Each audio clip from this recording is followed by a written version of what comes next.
Okay, welcome back to One Piece Anime Re-Review, Part 50. And you're thinking, wait, you just did one yesterday, you just finished reviewing Dressrosa, there's no new dub episodes out. Why are you doing one? Well, there's a reason why. I want to give my final thoughts on this particular arc because of how long it took.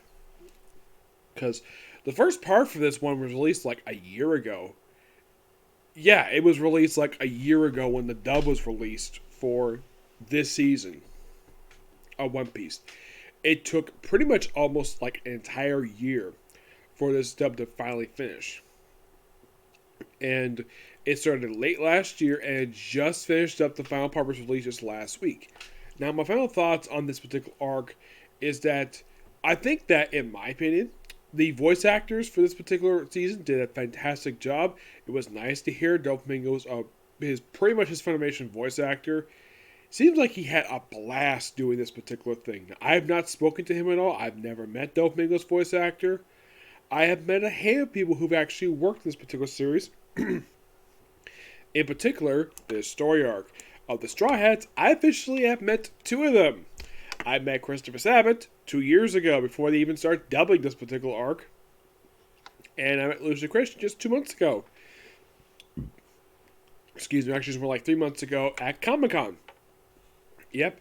I briefly talked to her about basically the current arc of the series. The one arc was directed by the same guy who directed, I think it was Strong World, I believe it was.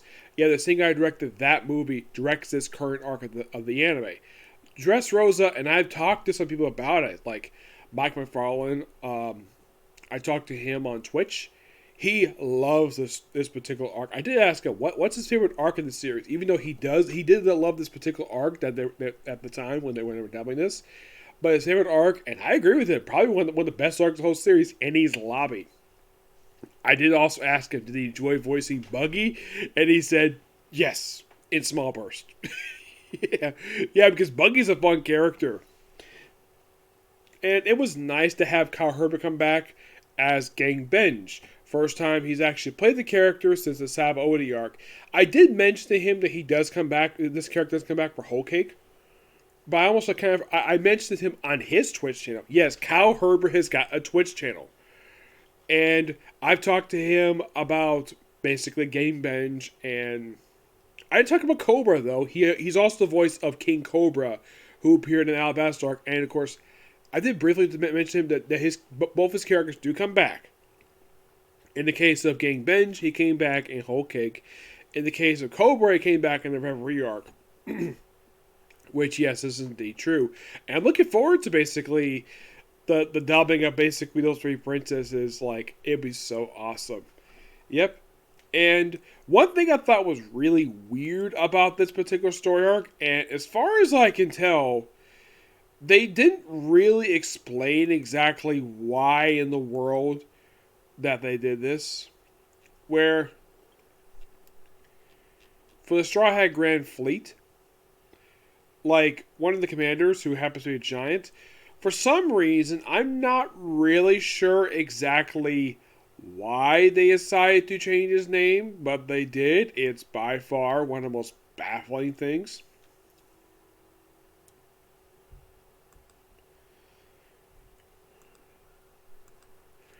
Yeah, it is the character Hirojin. Yes, for some reason, they decided to change his voice actor. Because his original voice actor was Rondi E. Albert, who basically, the episode Sabo. Excuse me. And then, of course, he came in with 639. And then he finished up with 658. And then, for some reason, when he came back at 676, they replaced his voice actor.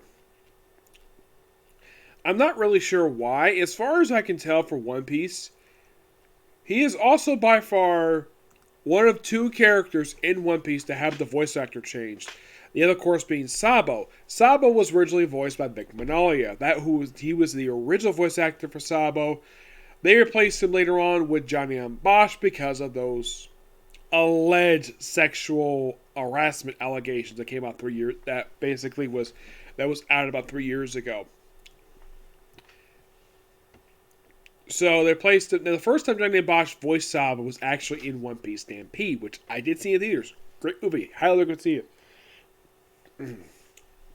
But in the case of this arc, I think Johnny and Bosch did a pretty good job voicing Sabo, even though that he had just voiced him in the One Piece Stampede film. Did a great job. I like the fact he reprised him, and we will see him a few times pop up over the course of the series. Yes.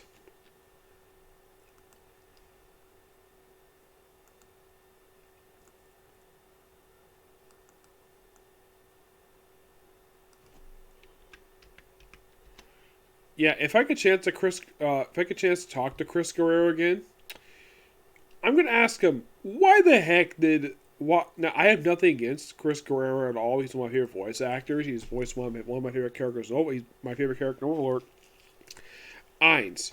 But he was by far the first character to replace it. Maybe the original voice actor. Let me look him up on here for Hirogen. Let's look him up on here. Did he pass away? It's possible. That's what happened with one of the voice actors. Maybe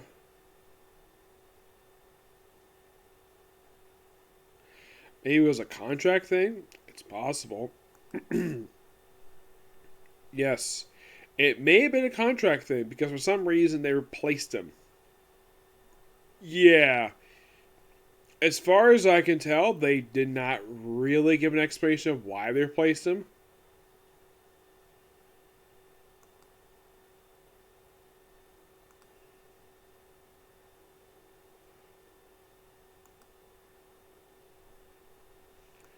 Now, I have nothing against the guy who originally voiced Hirogen, but it is, like I said, one of the most baffling things. If I get a chance to talk to Chris Guerrero again, I'm going to ask him, what the heck happened? Like, why did you replace the original voice actor for... I'm sure there probably is a reason why. Either it's contract, or maybe he basically was sick. That's possible. He was sick and couldn't finish the episodes. That's possible what the reason was. But... And it's also nice to see that we introduced this character, Baby 5, who was introduced in the Punk Hazard arc, and she becomes an ally toward the end of this arc of the series. And one voice actor, I was kind of surprised that she actually joined the voice cast for this particular thing. Yeah, because she's most associated with Viz Media, just like Johnny on Bosch, Christina V. Yeah, I was kind of surprised about that.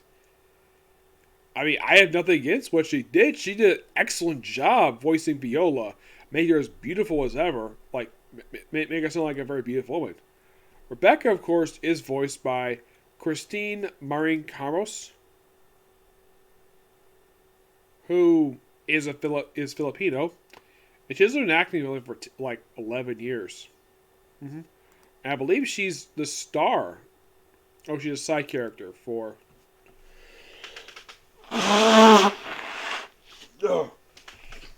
Sorry, my nose has been bothering me today.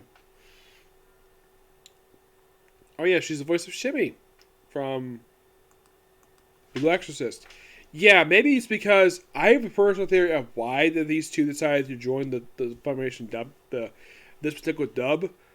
Probably because of the Viz Media Funimation partnership, they're able to share voice actors. That's possible the reason for that. And there's also been a recurring joke. I've talked to Kyle Herr about this, where he's like, is it just me, or like pretty much like the entire staff at Funimation has done a voiceover work on One Piece? And he basically bragged, oh yeah, everybody in the Dallas-Fort Worth area practically voiced every single character on this series. Yes, they practically got everybody to do the voiceover. Yep. But the only thing a lot of people can basically fault this arc for is its sheer length. Yes, its length. Being 118 episodes. The only reason why it was that long? Because they wanted to stretch the arc out. And this is my personal theory, so they're not catching the manga. No, this actually was the first arc they did it with. Because in the case of Punk Hazard, the amount of chapters released for that arc That's how many episodes we actually got for the actual arc itself. Now, also, that particular arc was noteworthy being the last official arc of the series where the amount of chapters we had for the actual arc was the amount of episodes we had for the actual arc for the series. It was the last one officially got it because the arcs come out since then have been longer. They stretch them out purely because of the fact they want to stretch out this particular manga. Well, the series. This was a fun, epic story arc. Since, of course, the arc is finished, anybody can easily just bench watch this particular thing in probably a couple days, 2 or 3 days maybe, just to cover, though it's a lot of episodes, 118 episodes. It took like a year. Now, in the case of the very next one, which is going to be Silvermine, Zoo Island, and Marine Rookie, that's what's coming next for Season 18. Mm-hmm. Yes, that is by far the very next thing they're going to adapt here. Mm-hmm. Now, how many parts do I think they're going to take up for this one? Well, in the case of this, I think it's only going to be about... Well, the Cover Zoo Island episodes has, I'd say, it probably take about 3 parts. But it probably won't be as long as Dressrosa. That took up 9 volumes, that one. Yes, 9 volumes to cover that long arc. In the case of Season 18, given the fact that it is...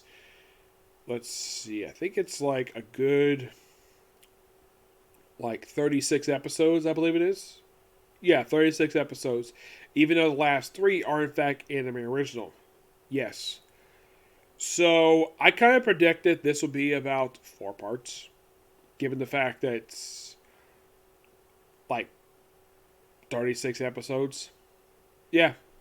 Given the fact that it's 36 episodes, it's probably going to take about 4 parts just to cover this whole thing. It's possible. I mean, the first part might cover from 747 to 759. That'd be part 1.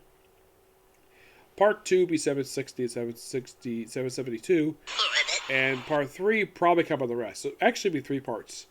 Yes, but the arc that came after that, whole cake. This one would probably take up almost as much as, well, almost as much as Dressrosa. I'd say like one thing less than that. Mm-hmm. Yes. Though, I'm hoping that in the case of Whole Cake, when it gets to like the last couple episodes, like...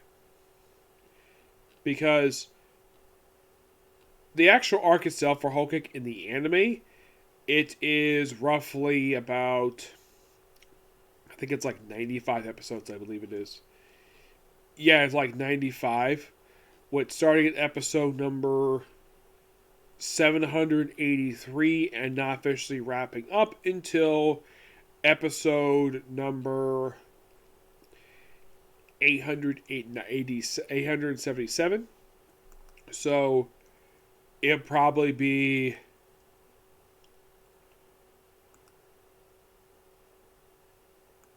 okay.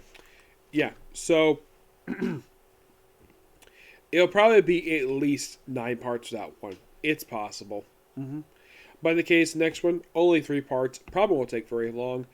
And my guess is they might release the first part this month. I don't know. It just depends upon Funimation. I am really looking forward to the Zoo Island arc, especially since we're going to see a debut of some new characters. Who are they? The Minx. Yes, we got a sneak preview of Carrot in episode 748. Actually, it was 738. We saw Carrot for a cameo. I can tell that's Carrot, but like either it's her or Warda. I can't tell who it was, but it's gonna be quite interesting for this particular arc. Now, the one character I'm really hoping they actually get this particular voice actor for him, well, for the character Renzo. You see, in the sub, he is voiced by the same sub actor who voices Mike Guy from Naruto. And I think because of the Viz Media partnership, they could probably ask the guy who voices Mike Guy. I'm sure that he probably is not that busy. I'm not sure what series he's on. I have no idea. Let me look up the guy who voices Mike Guy, because he basically seems like he has like a freaking blast whenever he voices this character. Let's see if I can find him here.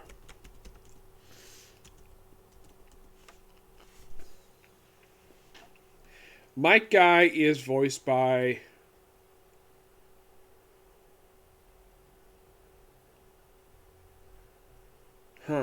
Let's see.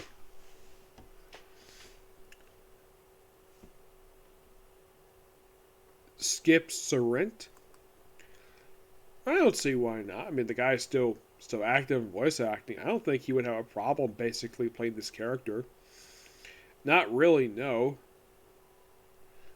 Even though the guy hasn't done like a lot of series. I mean, that's credit Wikipedia.